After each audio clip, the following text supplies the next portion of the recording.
ሰበር መረጃን እነሆኝ ኢትዮ ቴሌኮም ባለፉት 6 ወራት 85 ቢሊዮን ብር ገቢ ማግኘቱን አስታወቀ።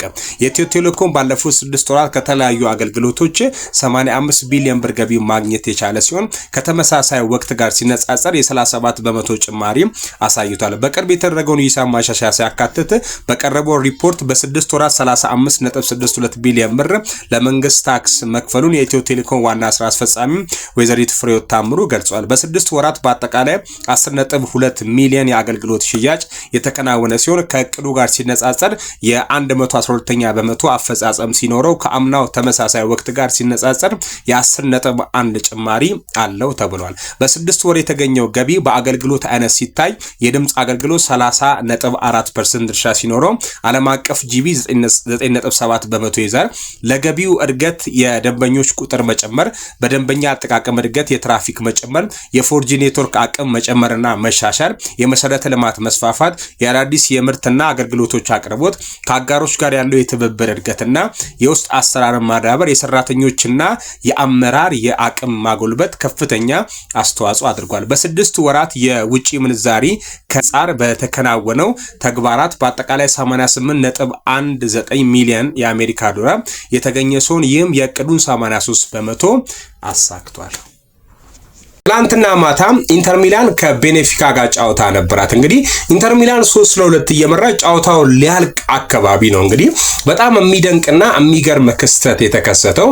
ይህ የምታዩት በረኛ ከጎል ጠባቂነት ተነስቶ እንግዲህ ፍሪኪ ኮርና ለመሻማት ነው እዚህ የመጣው። መሻማት ብቻም ሳይሆን እንግዲህ ድንቅ ጎል አግብቶ ቤኔፊካ የጆዜ ሞሪኒዮ ክለብ ቻምፒየንስ ሊግ ውስጥ እንዲቀር አድርጓል ማለት ነው።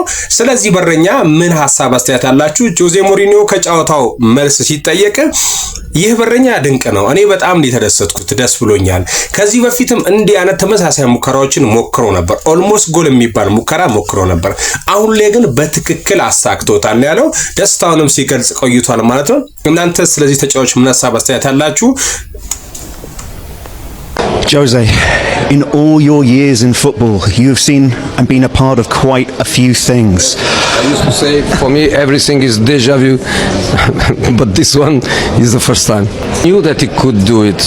We knew that he could do it. We were losing in Porto a couple of weeks ago, and in the last minute he went there and he almost scored. So we know that the big guy is capable of this. The quality of the service, of course, is the most important thing. You have to put the ball there.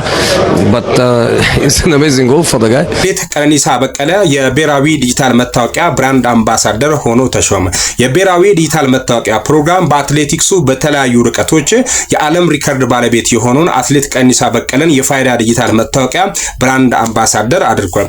አትሌት ቀነኒሳ በቀለ የብሔራዊ ዲጂታል መታወቂያ ብራንድ አምባሳደር ሆኖ የተሰየመው በብሔራዊ መታወቂያ ፕሮግራም የፋይዳ አምባሳደር ይፋዊ ስራ ማስጀመሪያ መርሃ ግብርን ባካሄደበት ወቅት ነው። የብሔራዊ መታወቂያ ፕሮግራም ፋይዳን ለሁሉም ለማድረስ የ100% እቅድ አቅዷል። እስካሁን ከ32 ሚሊዮን በላይ ዜጎች የመታወቂያ ባለቤት መሆናቸውን በባጀት ዓመቱ ደግሞ ለ90 ሚሊዮን ዜጎች ለማድረስ እቅድ መያዙ ተገልጿል። ይህን ግብ ለመደገፍም ታዋቂና በህዝቡ ዘንድ ተቀባይነት ያለው የብራንድ አምባሳደር መሰየም አስፈላጊ ሆኖ በመገኘቱ አትሌት ቀነኒሳ በቀለ ብራንድ አምባሳደር ማድረጋቸውን የብሔራዊ መታወቂያ ፕሮግራም ዋና አስተባባሪ አቶ ዮዳሄ አረስላሴ ተናግረዋል።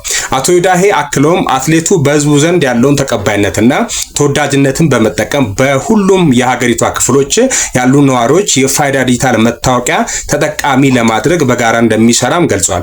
አትሌት ቀነኒሳ በቀለ በበኩሉ ሀገራዊ ፋይዳ ላለው ፕሮጀክት ብራንድ አምባሳደር ሆኖ በመመረጡ ክብር እንደሚሰማው ተናግሯል። የፋይዳ አምባሳደር አትሌት ቀነኒሳ በቀለ በአምባሳደርነት ቆይታው የተለያዩ የቴሌቪዥን፣ የማህበራዊ ሚዲያ፣ የቢልቦርድ ማስታወቂያዎች ላይ መሳተፍና የተለያዩ ኩነቶች ላይ በመገኘት ንግግር በማድረግ ፋይዳ ዲጂታል መታወቂያን በተመለከተ የማስተዋወቅ ተግባራት እንደሚያከናውንም ይጠበቃል። ይህን መረጃ እንዴት አያችሁት? አትሌት ቀነኒሳ በቀለ ብራንድ አምባሳደር በመሆኑ ምን ተሰማችሁ? ሐሳብ አስተያየታችሁን ኮሜንት ሴክሽን ላይ